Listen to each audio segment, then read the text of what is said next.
This is Standing Watch. And now, Evangelist Norbert Link. Greetings, everyone, and welcome back to our Standing Watch program. Historically, Germany's relationship with Russia has been an odd one. From quote-unquote friendship and collaboration to financial dependence, even military collaboration, reliance, but also to hostility and to war. Now, today it's no different.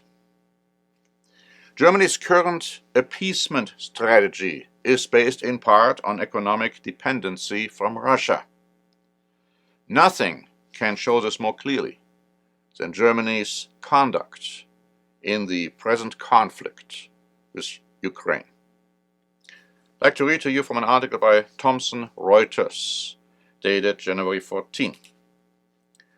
US officials have spent weeks trying to ensure Europe would match Washington's planned sanctions response, but no clear agreement has been reached on what specific sanctions will be leveled. While the European Union imposed sanctions on Russia when it annexed Ukraine's Crimea in 2014, the bloc has shown divisions over how to deal with Moscow, which accounts for 1/3 of EU gas imports. The United States said Moscow's behavior towards Ukraine will play a crucial role in the fate of the Nord Stream 2 pipeline, meant to transport natural gas from Russia to Germany. But Germany warned against drawing a link between the pipeline and the Russian tensions. Of course, Germany, being dependent on Russia, doesn't want to jeopardize its lucrative Nord Stream 2 pipeline deal. Now, on Thursday, today, the United States announced that if Russia was to invade Ukraine, the pipeline would be stopped, and that they are working with Germany on that.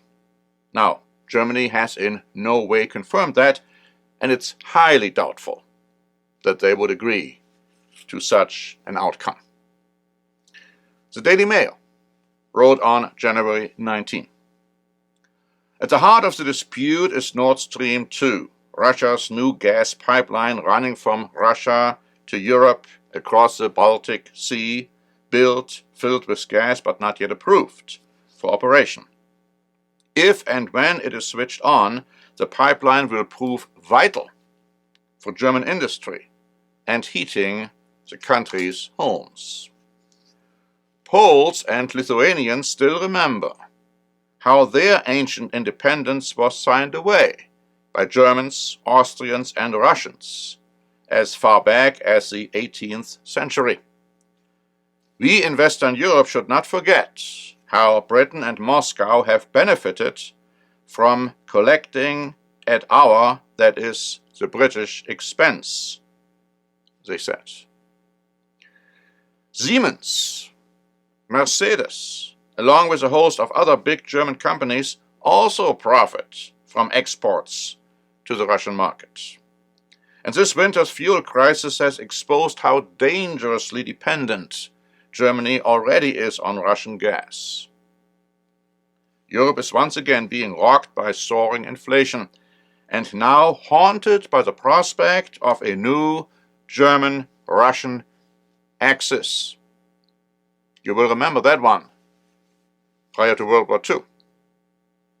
The Guardian wrote on January 23. Behind the repeated assertions of unity, it is no secret that Western allies are divided on how to respond to further Russian military aggression. Joe Biden's comments at NATO allies would be having to fight about what to do and not to do in the event of a minor incursion of Ukraine, comments that the White House subsequently wrote back on, were seen as undiplomatic rather than untrue in Brussels. In the EU, where sanctions have to be agreed by unanimity, differences are emerging. Germany's foreign minister, Annalena Baerbock, has expressed doubts about cutting off Russian banks from the SWIFT global payments system, one option under discussion. Now, the current German economics minister, Robert Habeck, whose ministry is responsible for sanctions, is also opposed to cutting off Russian access to the SWIFT payments system. Ukraine's foreign minister accused Germany over the weekend of not showing enough support for his country. Writing on Twitter, he expressed disappointment about Germany's apparent hesitations on SWIFT, refusal to supply offensive weapons, as well as recent comments from the head of the German Navy, who said Ukraine would never get Crimea back. Now, he later had to resign over those comments. Now, when it comes to SWIFT, how do we have to understand that? CNN explained it on January 26. US lawmakers have suggested that Russia could be removed from SWIFT, a high-security network and a global banking system that connects over 11,000 financial institutions around the world. Removing Russia from SWIFT would make it nearly impossible for financial institutions to send money in or out of the country.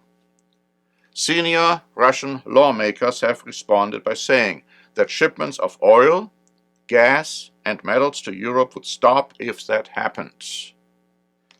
The United States and Germany have the most to lose if Russia is disconnected, because their banks are the most frequent SWIFT users to communicate with Russian banks. And so the answer should be obvious.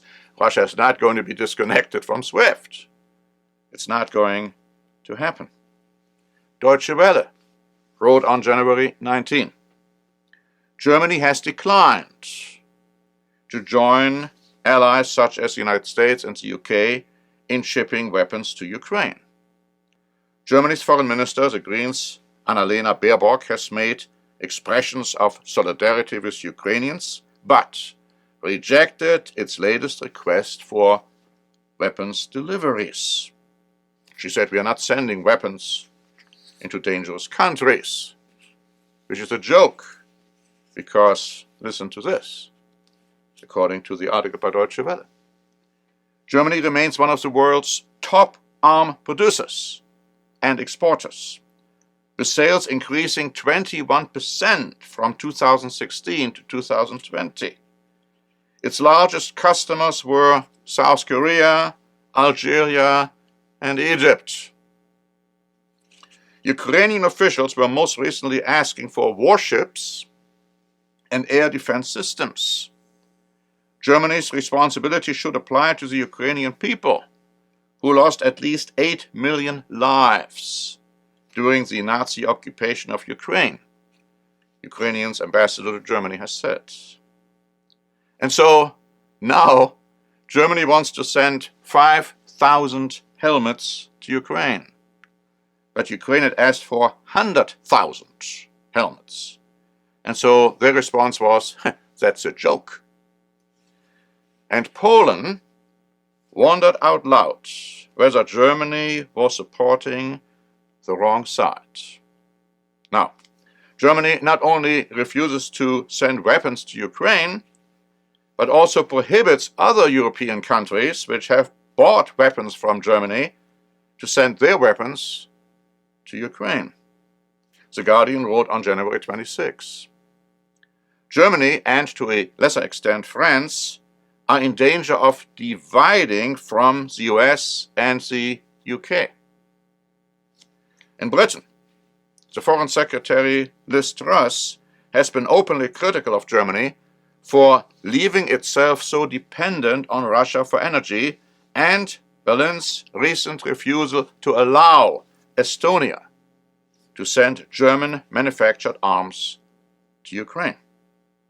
In the US, the German question is increasingly riling Republicans, leading to commentary in the Wall Street Journal with a headline, Is Germany a reliable American ally? Nein. In the wake of Russia's intervention in Georgia in the summer of 2008, the then German Social Democrat Foreign Minister Frank-Walter Steinmeier, who is now the German president, warned Europe against sanctions that he said would shut doors to rooms it wanted to enter later. Steinmeier went to Moscow and proposed an economic partnership with Russia within a week of the invasion. The chief executive of Siemens was in Moscow. The Willy Brandt Ostpolitik of trying to appease Russia remains the dominant thinking inside the SPD, the article wrote. So notwithstanding some quote-unquote lip services to the contrary, Germany's new Chancellor, Olaf Scholz, of course of the Social Party of Germany, SPD, he seems to be following the official party line of not willing to antagonize Russia in any way. So no matter what politicians are trying to do, the Bible makes it very clear that Ukraine will be part of Russia. They will collaborate. They will work together against Europe, against Germany. So all that appeasement politics by Germany will backfire. Remember World War II, the situation originally was that Ukraine and Germany fought together against Russia. But Ukraine became very disappointed by Hitler and Nazi Germany, and then they switched sides and supported Russia against Germany. Who knows, something like that could happen again. It may not even require an invasion of Russia, but the Bible is very clear. They will be together. Now, most people have no idea where in the Bible this is being explained. And even if they were to understand, they wouldn't believe it. But you see, you can understand. We have prepared several free booklets going into that very issue. One is Biblical Prophecy, from now until forever. The other one is the 10 European revivals of the ancient Roman Empire, all explaining what is going to happen when it comes to Russia, when it comes to Europe, when it comes to Ukraine, when it comes to Belarus and other countries. We also have a free article titled, What Does the Bible Say about the prophetic relationship between Russia, Ukraine, and continental Europe? You can have a free copy of that article as well.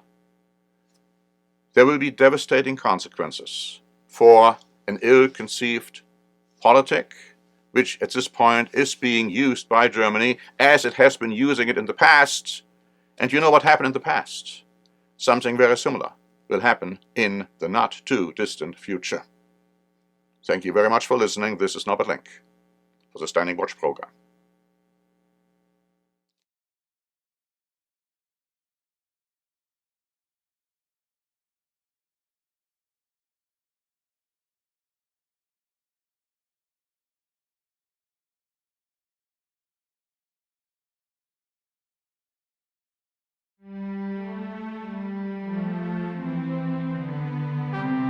Standing Watch is a presentation by The Church of the Eternal God, P.O. Box 270519, San Diego, California 92198. More information is also available at our website, eternalgod.org.